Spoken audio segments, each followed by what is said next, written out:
Alright, everybody, Terrence Pop here with another episode that is live from the Lair. Now it's pre-recorded. Yeah. Alright, now this next video, I'm just going to be honest, I received probably the same link from about 4 or 5 of the guys who watched the show, and it has something to do with unpaid labor.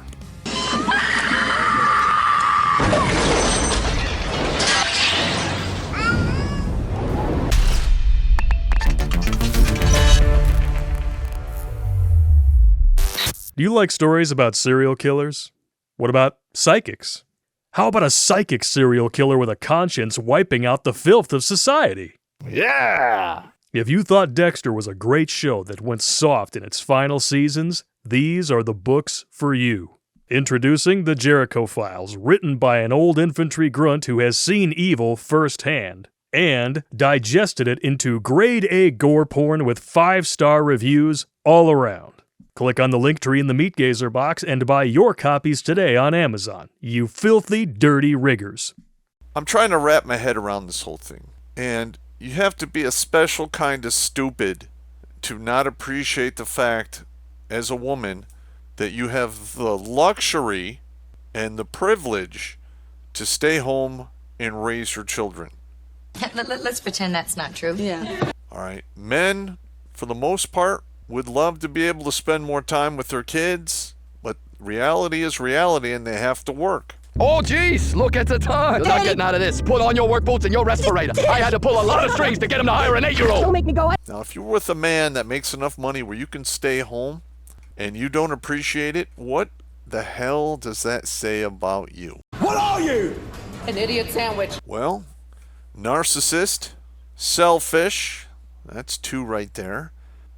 Ignorant of the way the world works.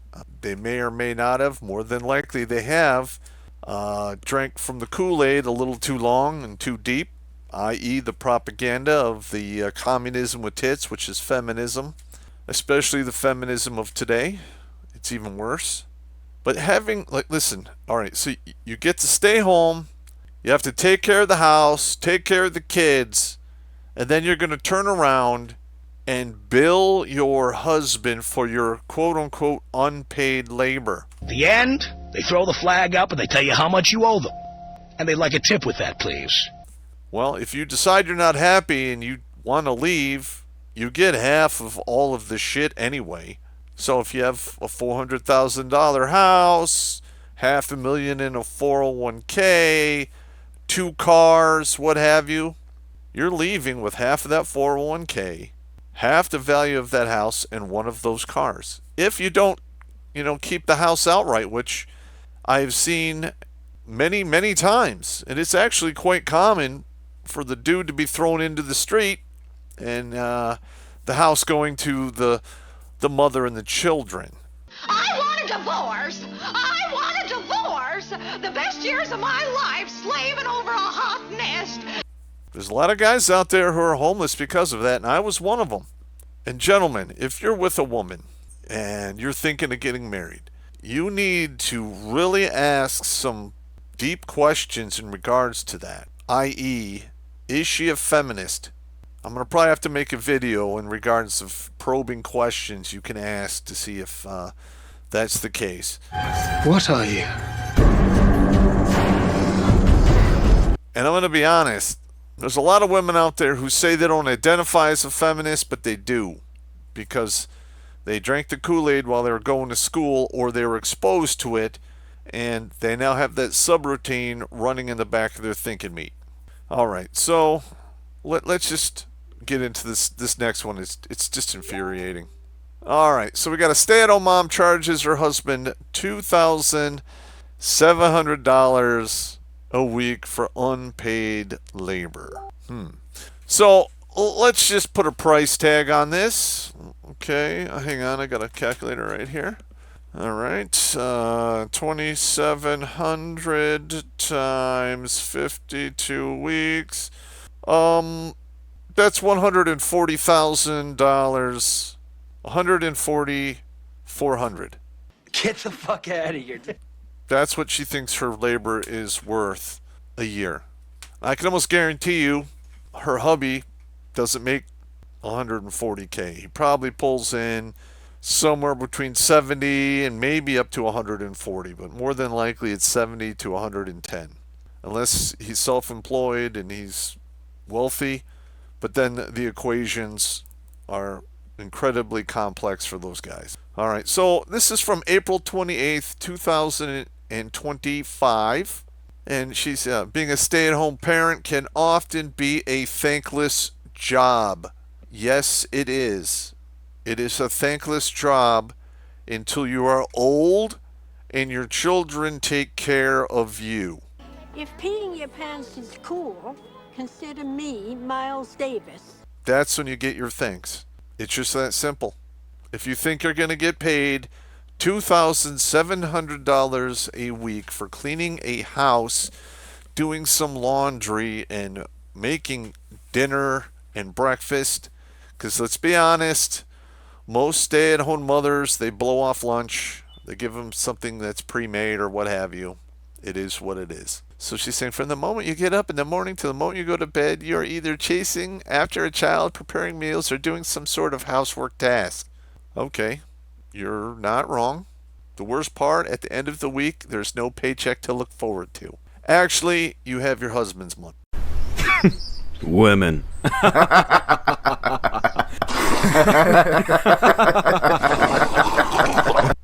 Have you heard, my money's my money and your money is my money?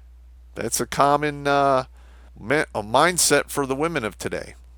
Okay, she's saying Amber Aubrey, a mom of two, starts charging her husband for the unpaid labor she performs around the house. She documented her discussion in a hotly debated TikTok video that has since racked up 4.2 million views. It's actually higher now. This came out, when is it? April 28th. It's May now, so it's about 2 months. Let's see, the work stay-at-home parent do, it has real value, and researchers have actually put a price tag on it. So you can look this up. If you go to this website, I'm not going to do it here. You just go there and it tells you how much you should be being paid for your unpaid labor. All right, now, if it was truly worth the value that they say it is, every woman out there would be a nanny or a housekeeper. Let me say that again. If these numbers are true, every woman out there would be a nanny or a housekeeper. Why are we not seeing a glut of nannies and housekeepers out there? Well, I'll tell you why. Because it's not worth the amount of money they're saying it is. Because that's easy money. It truly is. Now, I raised 2 kids. I spent many a day hanging out with them, doing all the stuff. It just is what it is. Did I think it was labor intensive? No. Did I enjoy every second of it? Yes, I did. And I'm going to be honest, if I could have spent more time around my kids, I would have. But circumstances, shot me in the foot in that regard. It is what it is. All right, so this is just a short one here. Let's look at this other one from, this is from the New York Times from 2020. And in 2020, they're saying that all of the women in America, their unpaid labor is worth $10.9 trillion. Get the fuck out of here. Look at this. Imagine you hold a bucket big enough to hold all the money made in 2018 by the 50 biggest companies in the world. The $10.9 trillion that women don't earn would more than fill it. Okay. Again, you don't come here for me to read you shit. I'm not that guy. 1, because I have dyslexia and I sound like an idiot. 2, it's mind-numbing and boring. But this is exactly what we're dealing with. All right? These women get to stay at home or do tasks around the house while the father or the husband works. And they might work jobs that are very risky. Watch the show Landman. People get smoked all the time out there digging for oil and gas. They die in mining accidents. They get fried by electricity with their linemen. Truck drivers crash. People get maimed. There's a lot of guys out there like, well, let's see, I could get into a pressure tank, spend a week and a half at 7 to 10 atmospheres, get into my dive suit, work underwater for 4 to 6 hours a day, and I may or may not get the bends, have a stroke, die. My bones will wither away if I do it too long. Do you think that guy would love to do that forever or stay at home with his kids? I'm guessing, well, if he had the means, he would stay home with his kids. Because it's not that difficult of work. I'm sorry. And again, we have this graph down here of time spent each day doing unpaid labor. Men, it's just over 2.25 hours. Women, it's just over 4. Now, this is from 2020. All right, you'll see here South Korea, less than an hour, and women do a little over almost 4. Now, India, they have really big gender role differences there. The men almost do nothing, and the women do 5.5, 6 hours a day. Again, staying home and raising your children is a privilege that most men that I know would sacrifice a lot to be able to do that, and they don't get the chance. Just is what it is. But, I mean, this is the kind of shit that the newest feminism is going on about. Unpaid labor. Again, if you want to get paid for your labor, get a fucking job, and I dare you to charge $140,000 a year to be a nanny or a housekeeper and see how many jobs you get. It's probably none. All right, this last one, and then we'll call this a day. Now, this is from the Institute for Women's Policy Research. This is from January of 2020. This particular paper is 26 pages long, and it is nothing but an orchestra of cats and chainsaws screaming in the background about how unfair everything is to women. Straight up. The gender gap in unpaid household and care work across all demographic groups, women do more than men. All right. Well, when you come home, do the lights turn on, yes or no? Is the house warmer than the outside or cooler than the outside, yes or no? Is there food in the box that you get to eat every day, yes or no? Is that food cold, yes or no? Does the water still come when you turn the tap, yes or no? Is your insurance paid? Do you have a car, yes or no? If all of those are yes, and you're staying at home with your children, somebody is putting in the time to keep all that going. You know how much I sacrificed? And it is a huge slap in the face to come after the breadwinner because you have the privilege of staying home with your kids. Yes, you got to do some laundry. Okay, big deal. I'm a single man. I do all that shit for myself. It's not that big of a deal. It truly isn't. I cook my own meals. I do my own laundry. I fucking do all my maintenance on my cars. Not that big of a deal. If I had a dog, I'd take care of that as well. I mean, look at all of the detail they're going in here. They have bar graphs by age, men and women. They have it by race. Okay, look at the Hispanic. Women work more. Okay, whatever. 7.2 hours a day. The men are doing, the women are doing 5.5. Women are doing 7.2 here. And the men are doing, 3.8, half the time, whatever. Because they're working at a job that pays money. And women get to stay home, raise their kid, and get paid in love. Listen, I've talked to, well, actually, I'm going to be honest. I've been at the deathbed for 8 different dudes. Some of them were good friends of mine. I got to hear all of their, last minute pleadings and the regrets, the tears, how upset they were. And one of the main things was, I wish I had more time to spend with my kids. That says it all right there. What a bunch of ungrateful fucking bitches. Straight up. Straight up. Narcissistic, selfish, ungrateful bitches. There's truth to the saying that a woman will sacrifice her family for her happiness, and a man will sacrifice his happiness for his family. So please tell me which one of those two is more selfless. I'm just asking for a friend. Again, there's more graphs going, by age, ethnicity, education levels. Again, they're saying it reduces women's employment options, earnings, economic stability. Okay, let's just get this straight. If a woman has a job, she can work it for 30 goddamn years. The business can go under. She can get fired or laid off. No repercussions. She's married to a man for 30 years. At a minimum, she's leaving with half his shit, or she's going to leave with half his shit and a check for the rest of her life.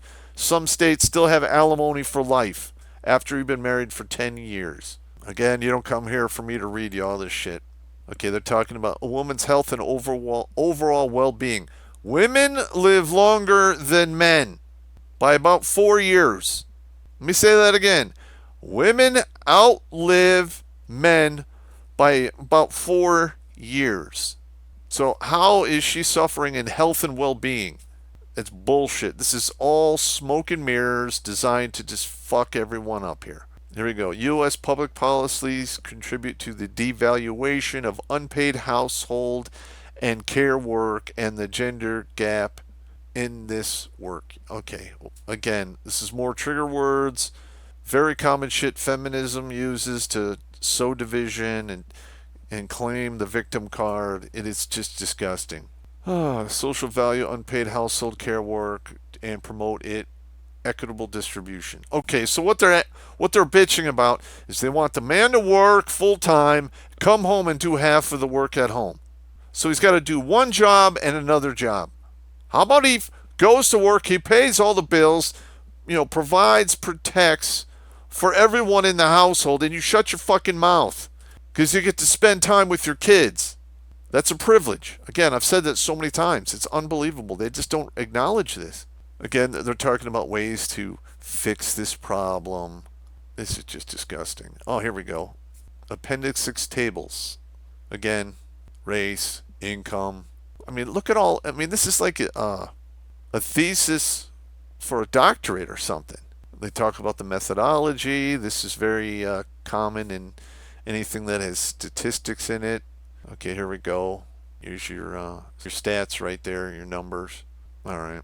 And now we're going to go through all the references. This is all of the shit that they pulled all of this out of. This is a dissertation.